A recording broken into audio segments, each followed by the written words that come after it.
Hello, everyone. Welcome back for Louise Hay. You Can Heal Your Life, Chapter 3. Where does it come from? The past has no power over me. All right. We have gone through a lot of stuff, and we have sifted through what we thought the problem was. Now, we have come up with what I believe is the real problem. We feel we are not good enough, and there is a lack of self love. From the way I look at life, if there is any problem, then this has to be true. So let us look at where this belief came from. How did we go from being a tiny baby who knows the perfection of itself and of life to being a person who has problems and feels unworthy and unlovable to one degree or another? People who already love themselves can love themselves even more. Think of a rose from the time it is a tiny bud as it opens to a full flower. Till the last petal falls, it is always beautiful and perfect, always changing. So it is with us. We are always perfect, always beautiful, and ever changing. We are doing the best we can with the understanding, awareness, and knowledge we have. As we gain more understanding, awareness, and knowledge, then we will do things differently. Mental house cleaning. Now is the time to examine our past a bit more. To take a look at some of the beliefs that have been running us.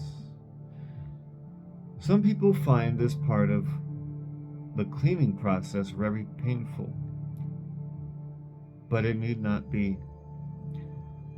We must look at what is there before we can clean it out. If you want to clean a room thoroughly, you will pick up and examine everything in it. Some things you will look at with love, and you will dust them, polish them, to give them new beauty. Some things you will see that need refinishing or repair, and you will make a note to do that. Some things will never serve you again, and it becomes time to let those things go. Old magazines and newspapers and dirty paper plates can be dropped into the basket very calmly. There is no need to get angry in order to clean a room. It is the same thing when we are cleaning our mental house. There is no need to get angry just because some of the beliefs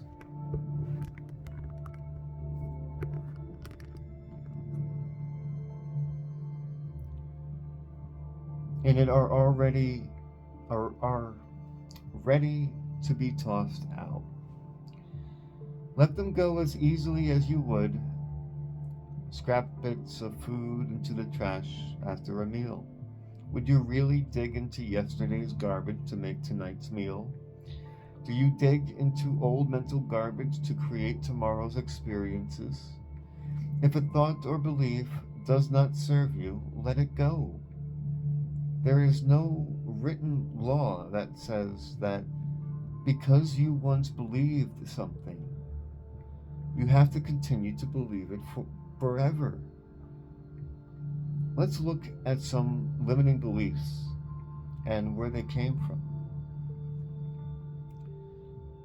Limiting belief: I'm not good enough. where it came from. A father who repeatedly told him he was stupid. He said he wanted to be a success so his daddy would be proud of him.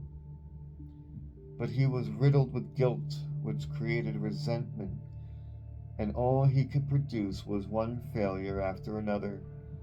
Daddy kept financing businesses for him, and one after another they failed. He used failure to get even.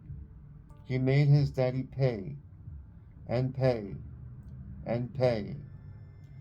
Of course, he was the biggest loser.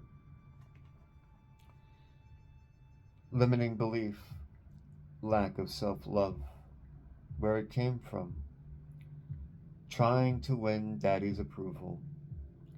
The last thing she wanted was to be like her father.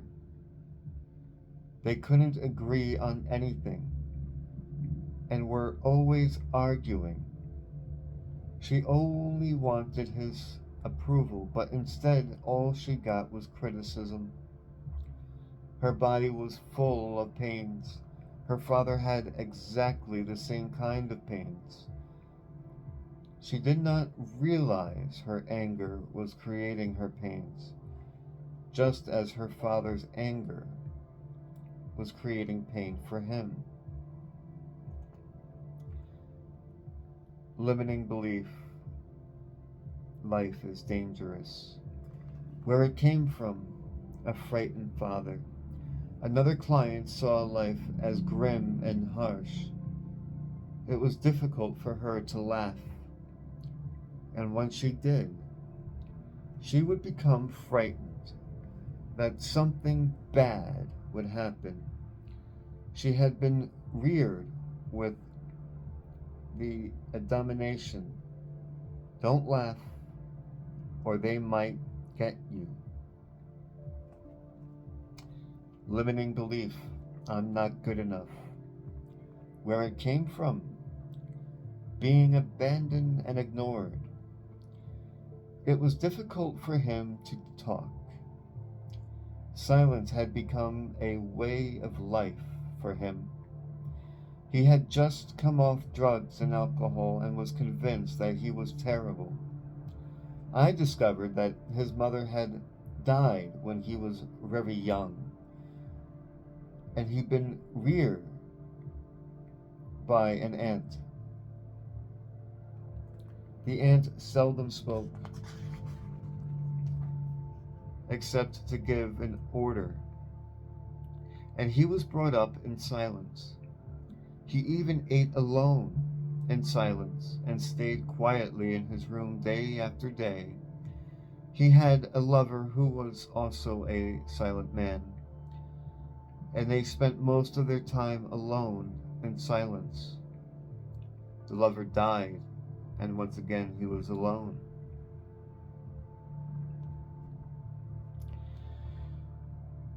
Exercise negative messages.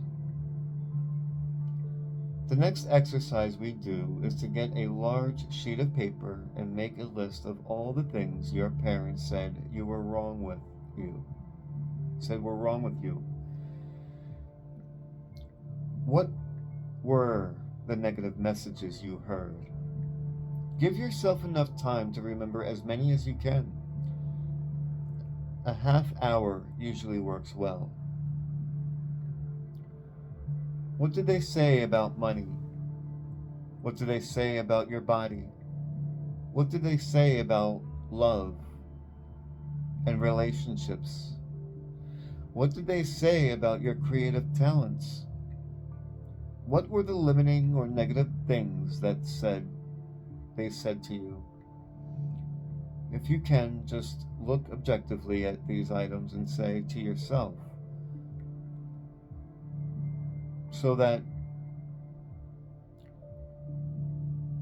that's where that belief came from.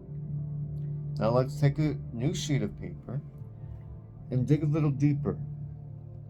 What other negative messages did you hear as a child from relatives, from teachers, from friends, from authority figures, from your church. Write them all down. Take your time. Be aware of what feelings are going on in your body. What you have on these two pieces of paper are the thoughts that need to be removed from your consciousness. These are the very beliefs you have that are making you feel not good enough. Seeing yourself as a child.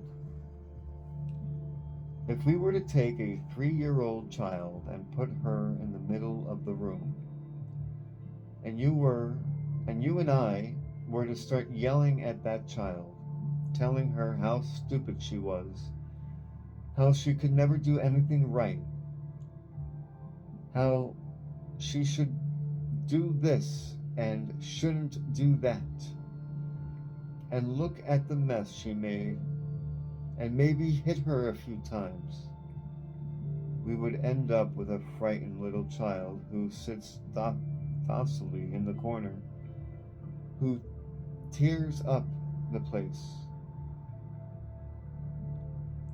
The child will go one of these two ways, but we will never know the potential of that child.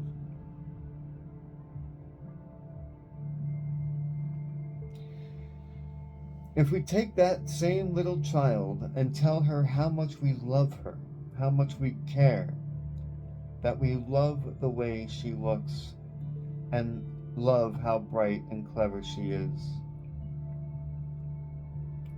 that we love the way she does things, and that it's okay for her to make mistakes as she learns, and that we will always be there for her no matter what, then the potential that comes out of that child will blow your mind. Each one of us has a 3-year-old child within us, and we often spend most of our time yelling at that kid and ourselves. Then we wonder why our lives don't work. If you had a friend who was always criticizing you, would you want to be around that person? Perhaps you were treated this way as a child, and that is sad. However, that was a long time ago, and if you are now choosing to treat yourself in the same way, then it is sadder still. So now, here in front of us, we have a list of the negative messages we heard as a child. How does this list correspond with what you believe to be wrong with you? Are they almost the same? Probably yes. We base our life script on our early messages. We are all good little children and obediently accept what they tell us as truth. It would be very easy just to blame our parents and be victims for the rest of our lives, but that wouldn't be much fun, and certainly wouldn't get us out of our stuck position. Blaming your family. Blame is one of the surest ways to stay in a problem. In blaming another, we give away our power. Understanding enables us to rise above the issue and take control of our future. The past cannot be changed. The future is shaped by our current thinking. It is imperative for our freedom to understand that our parents were doing the best they could with the understanding, awareness, and knowledge they had. Whenever we blame someone else, We are not taking responsibility for ourselves. Those people who did all those terrible things to us were just as frightened and scared as you. They felt just the same helplessness as you do. The only thing they could possibly teach you are what they had been taught. How much do you know about your parents' childhoods, especially before the age of 10? If it's still possible for you to find out, ask them. If you are able to find out about your parents' childhood, you'll more easily understand why they did what they did. Understanding will bring you compassion. If you don't know and can't find out, try to imagine what it must have been like for them. What kind of childhood would create an adult like that? You need this knowledge for your own freedom. You can't free yourself until you free them. You can't forgive yourself until you forgive them. If you demand perfection from them, you will demand perfection from yourself, and you will be miserable all your life. Choosing our parents. I agree with the theory that we choose our parents. The lesson that we learned seem perfectly matched to the weaknesses of the parents we have. I believe we are all on an endless journey through eternity. We come to this planet to learn particular lessons that are necessary for our spiritual evolution. We choose our sex, our color, our country, and then we look around for the perfect set of parents who will mirror our patterns. Our visit to this planet are like going to school. If you want to become a beautician, you go to beauty school. If you want to become a mechanic, you go to mechanic school. If you want to become a lawyer, you go to law school. The parents you picked this time around are the perfect couple who are experts in what you have chosen to learn. When we grow up, we have a tendency to point our fingers accusingly at our parents and say, "You did it to me." But I believe we chose them. Listening to others. Our older brothers and sisters are gods to us when we are little.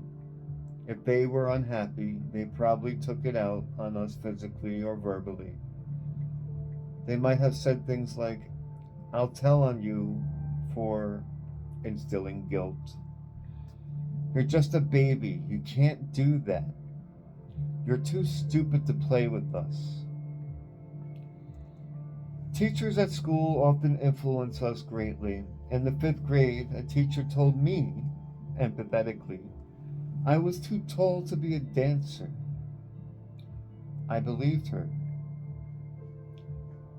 and put away my dancing ambitions until I was too old to make a dancing career. Did you understand that tests and grades were only to see how much knowledge you had at a given time? Or were you a child who allowed tests and grades to measure self-worth? Our early friends share their own misinformation about life with us. The other kids at school can tease us and leave lasting hurts. When I was a child, my last name was Looney, and the kids used to call me lunatic.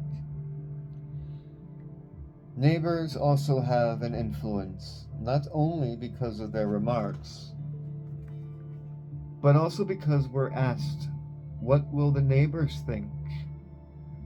Think back to another authority figure who were influential in your childhood. And of course, there are strong and very persuasive statements made by advertisements in periodicals and on television. All too many products are sold by making us feel we are unworthy or wrong if we don't use them. We are all here to transcend our early limitations, whatever they are, whatever they were. We're here to recognize our own magnificence and divinity no matter what they told us. You have your negative beliefs to overcome, and I have my negative beliefs to overcome. In the infinity of life, where I am, all is perfect, whole, and complete. The past has no power over me because I am willing to learn and to change. I see the past as necessary to bring me to where I am today. I am willing to begin where I am right now to clean the rooms of my mental house. I know it does not matter where I start, so I now begin with the smallest and the easiest rooms, and in that way I will see results quickly. I am thrilled to be in the middle of this adventure, for I know I will never go through this particular experience again. I am willing to set myself free. All is well in my world. So that concludes chapter 3. Next video we'll do a little bit of a recap and move on to chapter 4 after that. Thank you for joining me, and I'll see you then.